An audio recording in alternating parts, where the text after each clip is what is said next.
Magandang umaga po ulit sa inyong lahat. Ito po ako ay nagluluto na ng paksiw na bangos. Partner sa niluto kong scramble egg. Ayan. Ayan, kompleto na po yan. May sibuyas, kamatis, bawang. Ayan. At naglagay din po ako ng gulay para masustansya ang paksiw. Ayan po. Nag-ano pa ako ng ampalaya, talong, tapos yung okra. Ayan.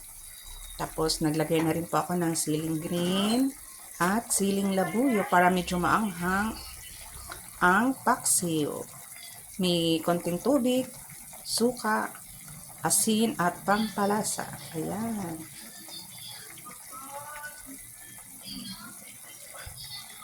Wala na kasi akong paminta kaya wala na, hindi na ako naglagay. Yan na lang. Yan po ang ganda ng kulay. Naglagay na rin po ako ng tuyo kaya ganyan ang kulay niya po at konting mantika. Yan, sarap.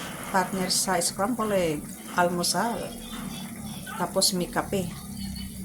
Tanghali na po yung aming almusal. Yan. Sarap ng paksiw na bangus. Tapos may sinaing na po, ayan.